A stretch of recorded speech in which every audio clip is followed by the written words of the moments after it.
I've been collecting Bakugan for a number of years now, and if you've been up to date on the channel at all, you'll know that I've pretty much successfully collected every single main character Bakugan in their native attribute across every season.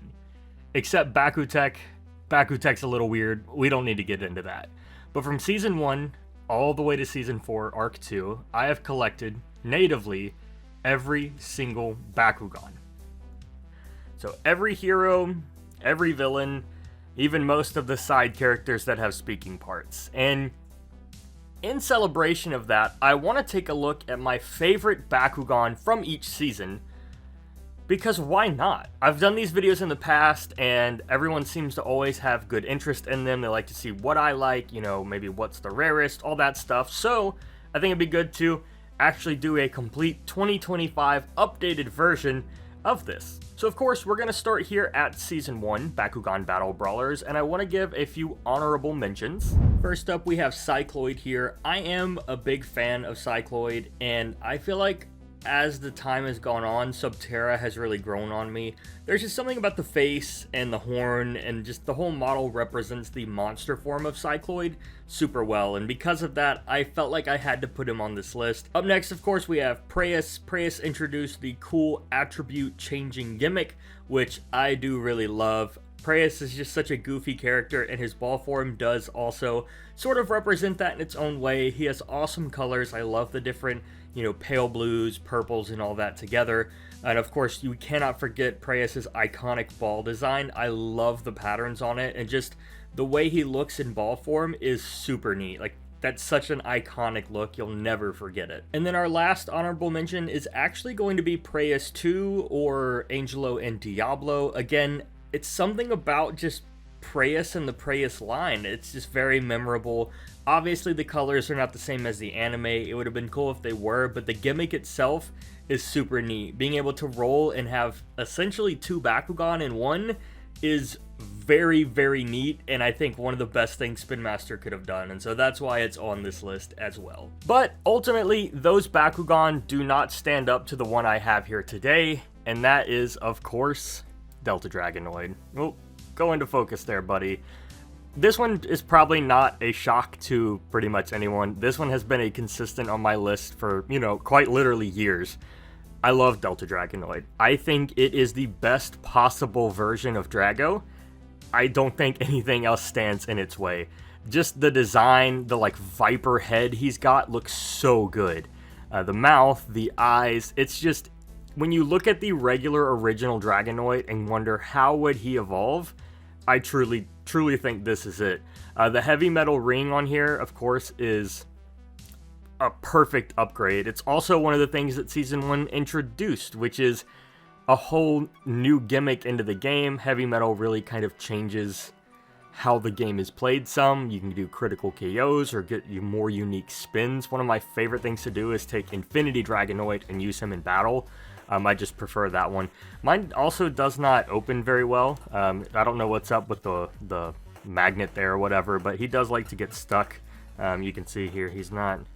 Oh, well, he opened there. He's usually not too keen on opening, as you can see. I'm putting him down, and nothing's happening, but after you drop him a couple times, he will open. Another thing I really just like about mine that makes it unique is that it has no G-Power. It's never had G-Power. This was one of the first Bakugan I got, and I remember posting on Reddit because I was super stumped. I just didn't understand how a Bakugan couldn't come with G-Power, and it doesn't even look like it was scuffed off or removed. I think it was actually just forgotten in the factory. So, yeah, that is Season 1 Bakugan Battle Brawlers.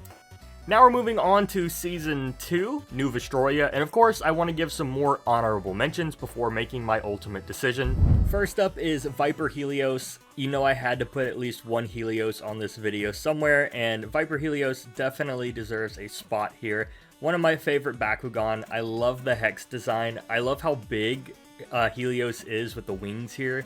Everything about it just screams cool Bakugan, and I think the Hex version really amplifies that. Up next, we have one that might surprise some of you, but I really like Ventus Altair. Obviously, we didn't get the color scheme that the show got, but Altair is just a cool design. It's dragon-like, but not quite basic dragon. And then lastly, we have Minx Elfin. Minx Elfin's been on a list before, but I do really like how Minx Elfin looks. The colors are really great. The body and the model are decent. The head obviously being the best part there with the face and the frog and all the different colors. The actual like body part is a bit bulky for me, and I think that's ultimately why it didn't make the ultimate cut. Go ahead and leave in the comments right now who you think my favorite Bakugan from New Vestroia is. This one should be pretty obvious if you followed the channel for any amount of time. It's going to be my Darkest Translucent Knight Percival. Man, I love this Bakugan. This one I fought tooth and nail to get. I did look for quite a bit of time, and I got it for a great deal. I believe it was like $100, but that was quite a long time ago. The price of these has fluctuated and changed quite a bit since, but I will never, ever forget it. The hunt for it and everything, the video I made, I think it comes across as exactly how I feel.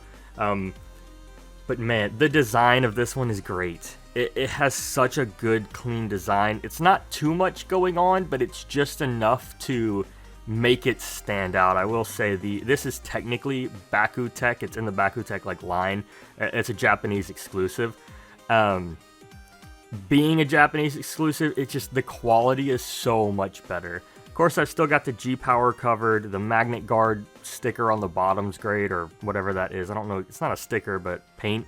And of course, this one I think also is a justifiable favorite Bakugan because it introduces a new gimmick. Now, not the best gimmick.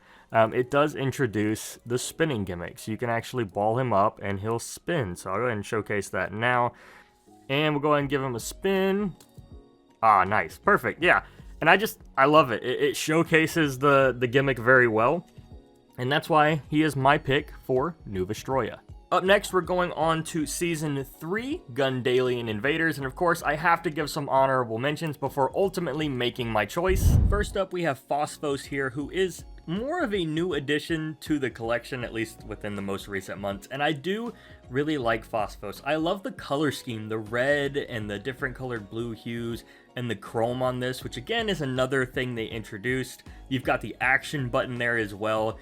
Overall, it's just something about him. He's a really neat Bakugan, and he does look even better with his battle gear. I should have brought it out for this video, but I didn't. Up next, we have Lumino Dragonoid, and I think similarly, this chrome is just something I really like. You can also get some amazing customs with Lumino Dragonoid, which I think is always a bonus because customization is kind of part of the whole community and the collection process as well. But just looking at him, I think this is a very good evolution of Drago. One of my favorite things about it is the different yellows on him as well. So you can take a look here. I'll ball him up very quick, but I really just like what he looks like in ball form. He's got a very unique ball form that's different from the rest of the Dragos, in my opinion. And lastly, we have another pretty new one that I did not expect to put on this list, but after really thinking about it, here's my reasoning for at least honorable mentions. Saboteur is probably the Bakugan that looks most like his monster form. I mean, he's a Minotaur.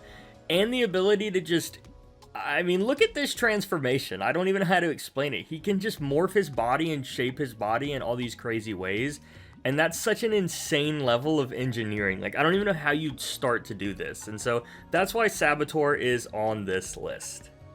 And I will say, the choice I'm about to make might come as a shock to a lot of you. I don't think you'll be able to guess this one. Gundalian Invaders was not my favorite. I do think a lot of the designs, at least for the main characters and villains, was a little lackluster. There were some awesome gimmicks and some cool designs, but not from these characters. And so, because of that, I am choosing my favorite as... Can you tell who this is? Huh? This is Contestier, of all Bakugan. I am a fan. I really like Contestier. I don't know, it was honestly a toss-up between him and Aeronaut. And I chose Contestier simply because of how his battle gear functions. Now, I didn't bring it out for this video, but his battle gear goes on his back. And so I can get everything out. Got to get his tail out as well. His battle gear actually goes on his back here. And I just think that's so unique. He's technically a Baku stand Bakugan, which is just fancy terms for he stands up tall. That's kind of it. So yeah, I just think it's neat that his battle gear goes here. Most of it's just on the back, like you think and expect it to be back here, but it's not. And I like how he looks like a rhinoceros. Obviously, he's not completely rhinoceros in the show, but I do like that it gives that off. He's just neat. And while the color scheme's very lackluster, the design definitely makes up for it. So that's why I put him in as my top spot for Gundalian Invaders. Up next, we have Mechtanium Surge Arc 1, and man, was this decision hard. I will be completely honest, this one was close. It was a very hard toss-up between the honorable mentions.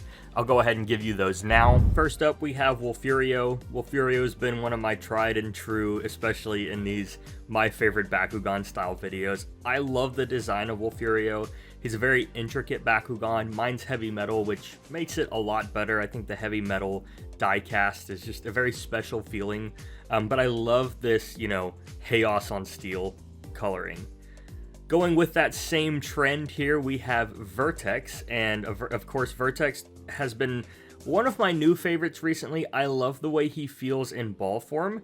This one's also very heavy metal, and it feels really great in the hand, and I just think the overall ball design's very great. I love that most of it's a lot of that hard heavy metal, so it makes it a really good Bakugan to roll with as well. And finally, we have Aqua's Krakenoid. I've loved the design of Krakenoid for a while. I think ultimately what this makes me choose it as an honorable mention is the fact that it's not Chaos. I love the color of Chaos on the steel more than I do the blue on the steel, which is interesting because I'm a big contrast person, but I love all the little bits Krakenoid has, and he will always be in my heart as one of my favorites. He has a fantastic design. So you might be wondering, well, who's left? Because those were pretty top-notch decisions right there, and ultimately, Chaos Crowl came out on top.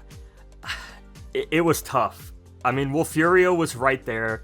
I absolutely love Krakenoid, but there's something about Crowl. I don't know. I do like the silver on Chaos color scheme. I think that's a very big indicator, and that's also an indicator as to why Wolfurio was on there. But it's just something about the design. I mean, it's unique. There's a lot going on. There's a lot of different claws and stuff happening.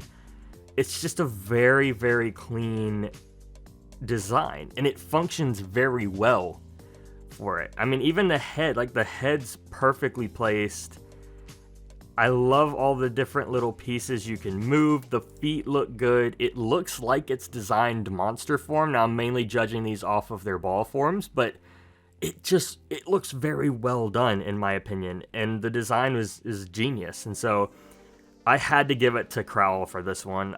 Every time I look at him, I'm like, yeah, that's a really cool Bakugan. I like that design. So that's why I chose it. This one was probably the closest out of all the different seasons so far. Okay, and now we're on to Mechtanium Surge Arc 2, the second half of Mechtanium Surge, because obviously we got all kinds of new Bakugan, and this one I really did sit on too. The Mechtanium Surge Bakugan were the most difficult for me, and my answer is probably going to surprise you. So first, let's go on with some honorable mentions. I couldn't not put Ratizen on here. I really like Ratizen's design, especially like just the small things like the mouth and like the little wings on the side. All that. It represents what I think it does very well, which is a water chicken. I mean, it looks a little bit dragon-like in ball form, but overall, I really think it does its job very well, and I think that's something not a lot of the Mechtanium Surge Bakugan can do, and I think that Ratizen does that very well. Up next on the list, we have Fusion Dragonoid. Fusion Dragonoid is one of my favorite Dragonoid evolutions. Not my favorite, obviously, but I do like the Sky Raider mechanic to it. It's got a good design. It looks better than some of them.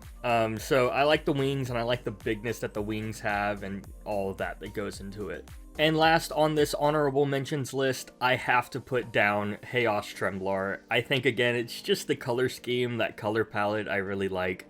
But Tremblar is just a unique Bakugan. It's got the explosion gimmick, the Baku Mine gimmick, where it pops off, and that's really special. Like, it's one of a kind, and so I felt like it deserved its own place on the list.